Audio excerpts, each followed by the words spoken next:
Voice AI and the dialers look very identical to robocalling if it's not done correctly, because from the network perspective, there's no variance. Your voice AI could actually exacerbate the issue because the voice AI, because of concurrency, it can do more calls. If you do these things, which we'll talk about in here in a moment, you'll be able to really do better than everybody else who won't do it.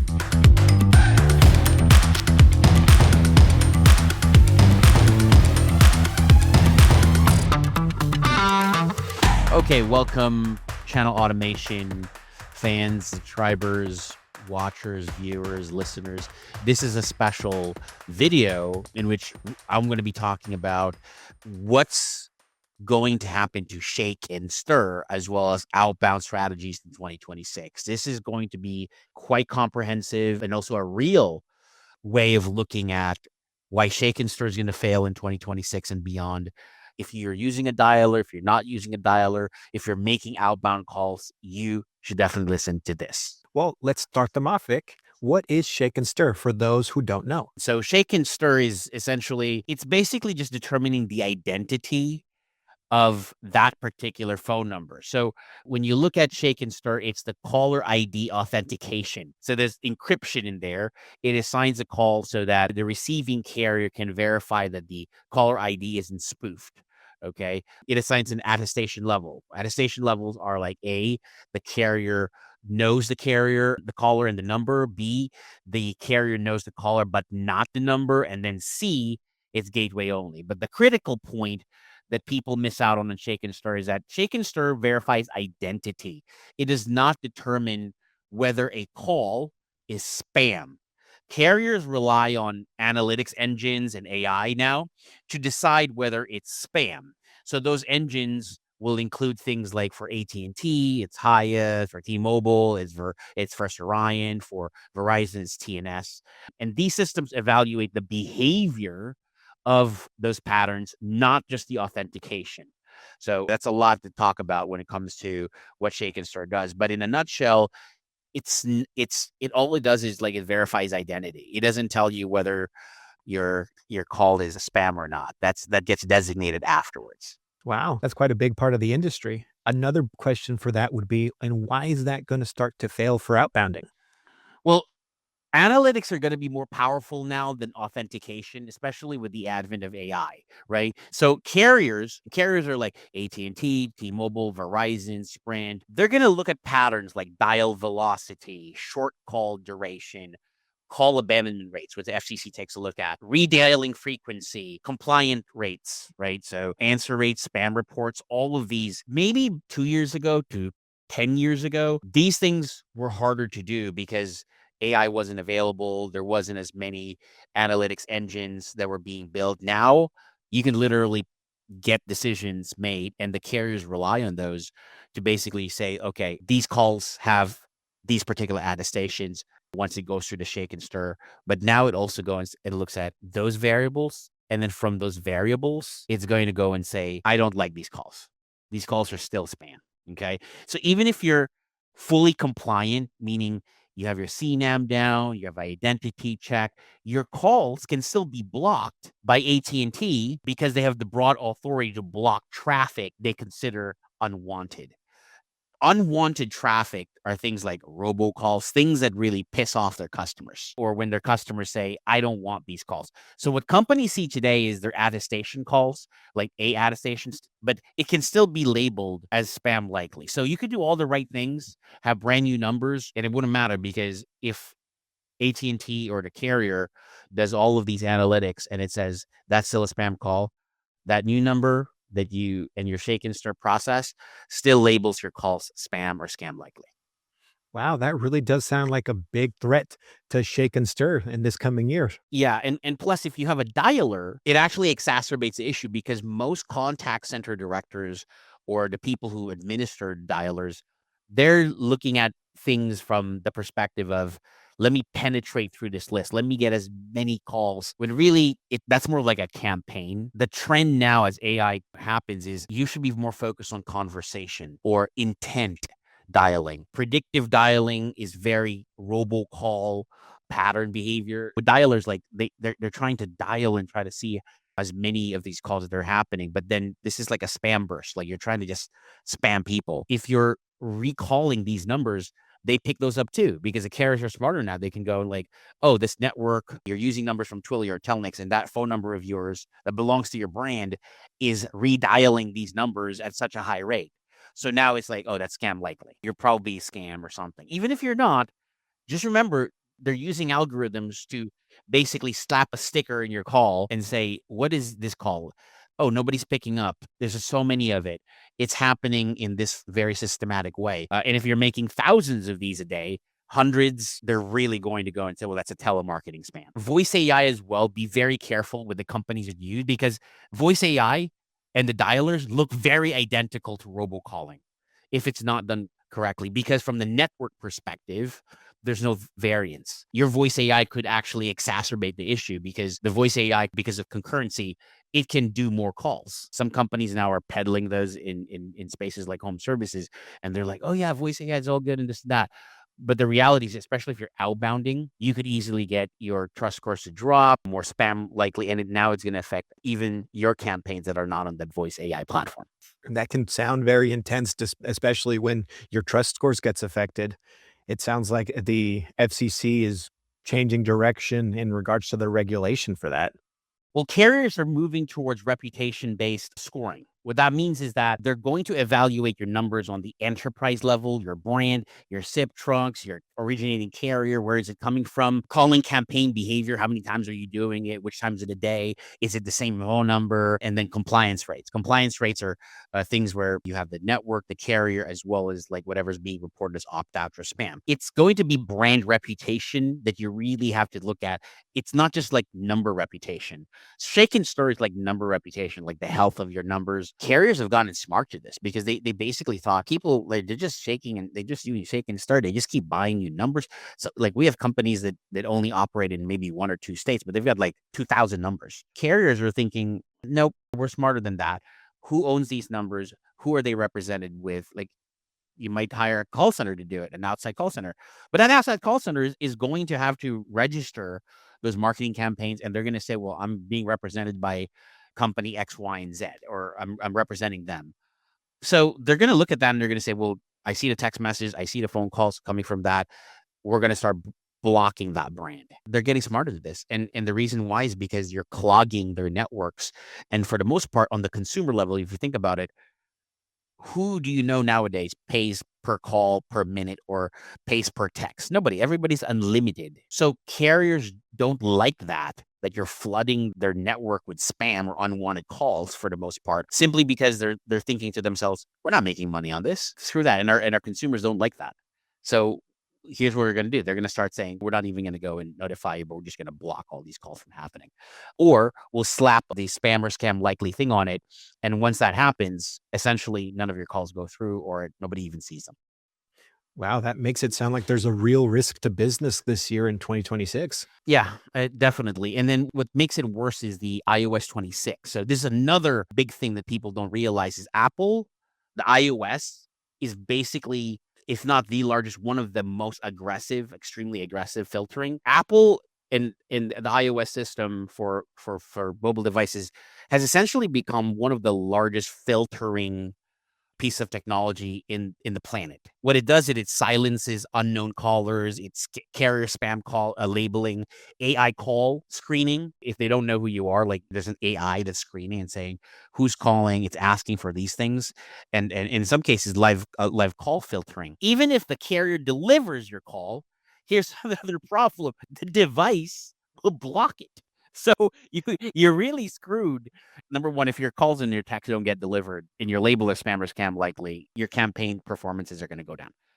You can't reach to your people. Number two, even if it does get delivered and you don't get labeled as spam or scam likely, now you have to deal with the iOS because you're not a contact in their phone, right? It's not hardwired there. So even legitimate calls are being ignored. If you're an unknown caller, you're not on my list. That's what iOS does, right? The iOS 26 update. It essentially tells the phone like, well, it's not on my contact list. This is unknown callers. Go screen it, put it on this spam filter, right? Or don't even show it to the person. because we don't want that. And they can fish it out of there if they want. And how many of us have time to do that in a day, to actually go through every spam call and try to figure out which one? Like, it's a big problem. Yeah, I know I don't. I've had times when a relative will calls me from a new phone number and I think it's spam. Why? Because the phone.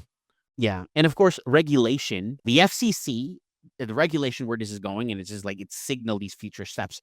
It's expanded the caller identity verification. So there's tighter identity requirements, right? When you go to the network, Twilio, Telnix, they actually have you updating your TCPA, your FICRA opt-ins. They check on your website, right? You have to go and provide what it is that you're going to be sending as text messages, or if you're going to be using this to make calls, they have to go screen that before it gets to the carrier. Robocalls, you have to register a lot of these things, and if you don't, then they block those activities. And I think FCC has signaled that they're going to be shutting down a lot of these operators. So I think in just last year, like over 1,000 of these providers from the networks that they were doing robocalls and stuff, they were all shut down. They were all removed, right? And for voice AI, they're definitely going to have mandatory consent verifications happening in California and certain legislation, and it's just going to trickle down. So you're going to see a big regulatory clamp down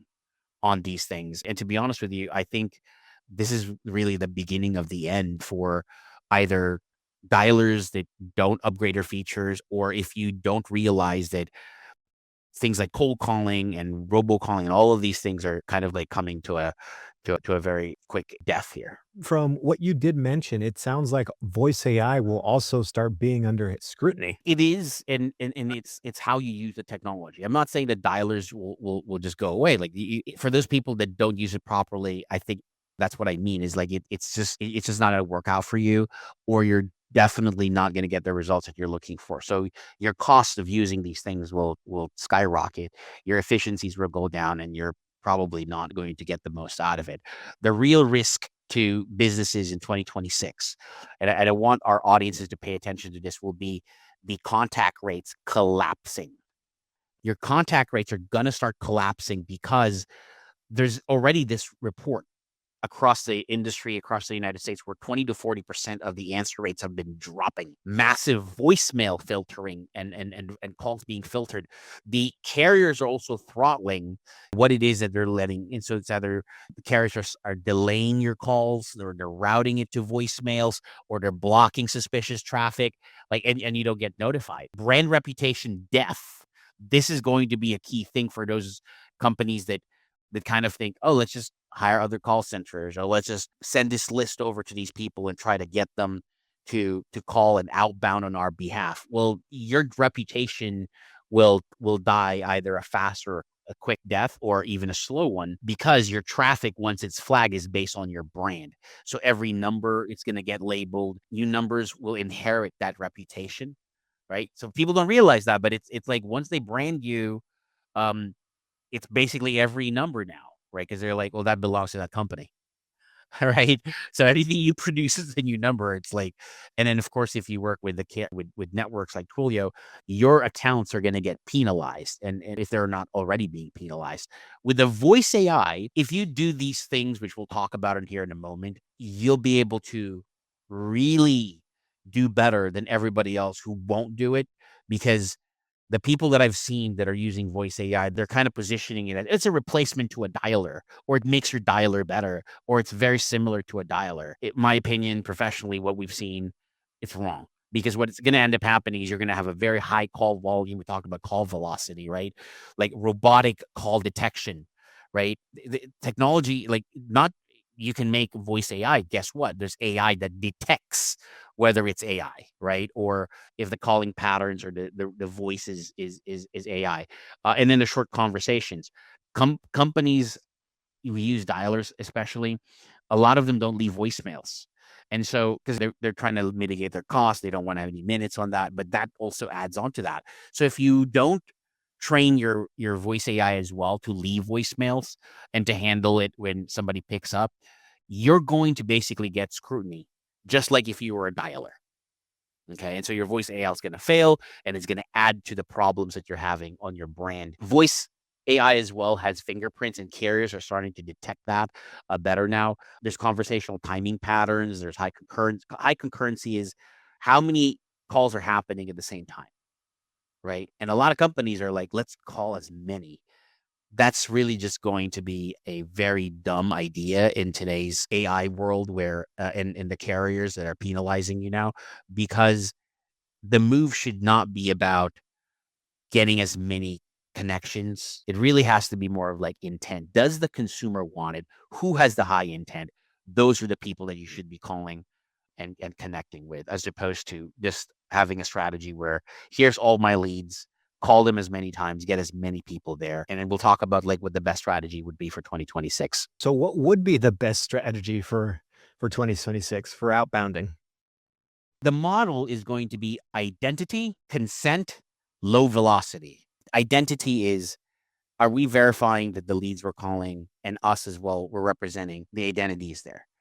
If you're making a lot of phone calls and you're buying a lot of crap leads, or leads that you can't even verify if they're real, or they're owned, or their mobile number, that's going to be a problem. If you're not registering your calls and you're not branding your calling, you're not verifying your caller ID, you're not registering your campaigns, those are things that are kind of table stakes.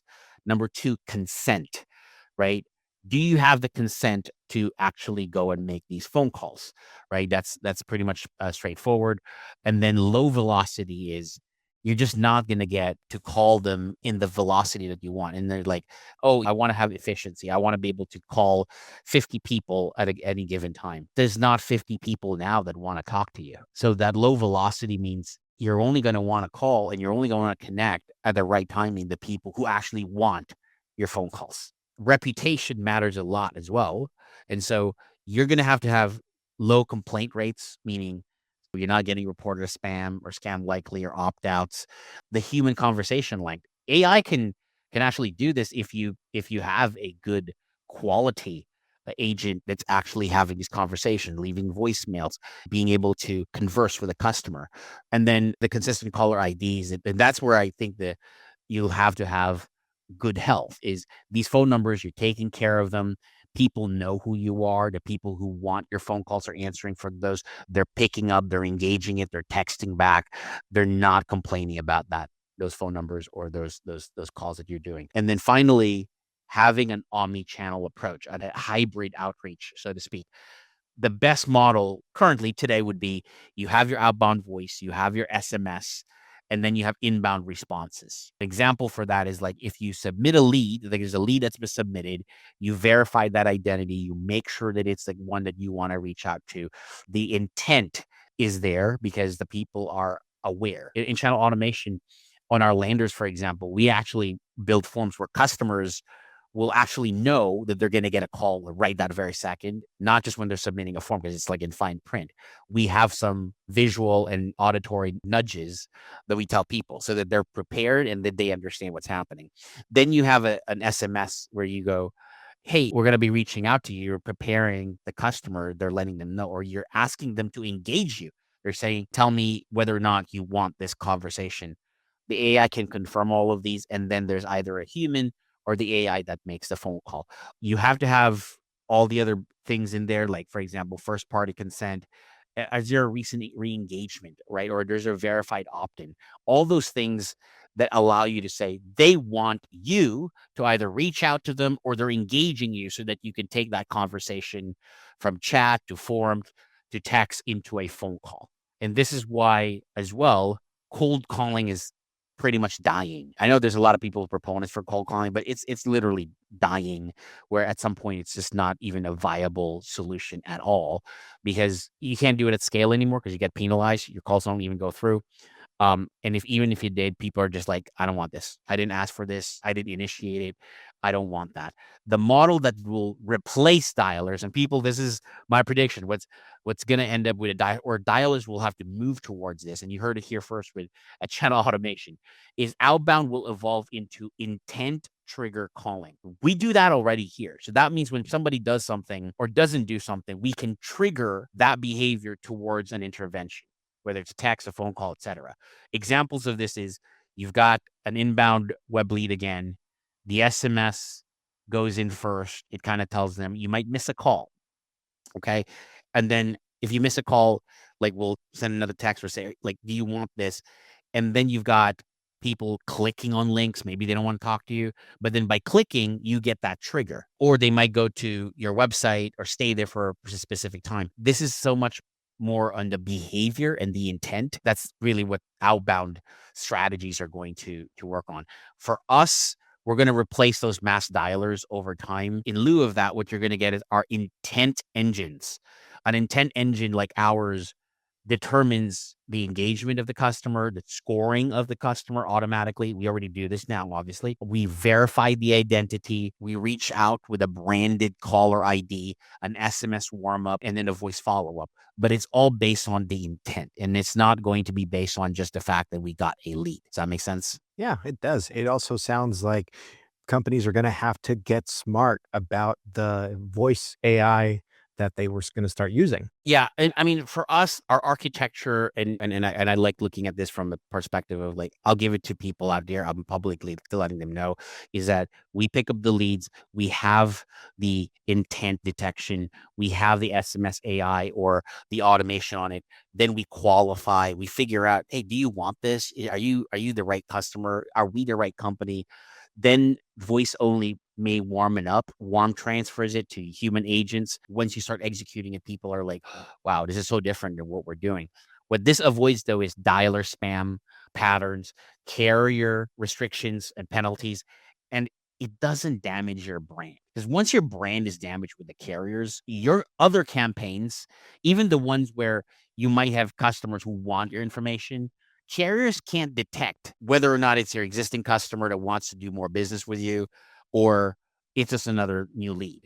To them, if your thing's is spam likely, every call is spam likely. Trying to scale your voice AI like an old school call center model, carriers will crush that model. That's the threat and also the opportunity for businesses in 2026. Does that mean that channel automation is, like, pivoting strategically? Yeah, I mean, we've already done that, right? And then on the next episode, we'll go through like how we actually do it in more in depth. But that's all the time we have for today. If you like this, reach out. Let me know if you got a call center, a dialer, you're trying to think about it. Why am I getting a lot of spam or scam likely? Okay, reach out to us. We'll go and walk you through it. If you have a voice AI and it's not working out for you, we have ways to compete with that and to show you how we're different. But at the end of the day, it's understanding that your best bet forward is not necessarily thinking like what matters. It's what is it that you don't know that can help your business in 2026 because you haven't been doing those things. Okay. Looking forward to those people. Thanks so much for listening in here. And again, reach out to us, subscribe. In the next few weeks, we're going to have a lot more of these featured videos and shorts. Looking forward to the next one, guys.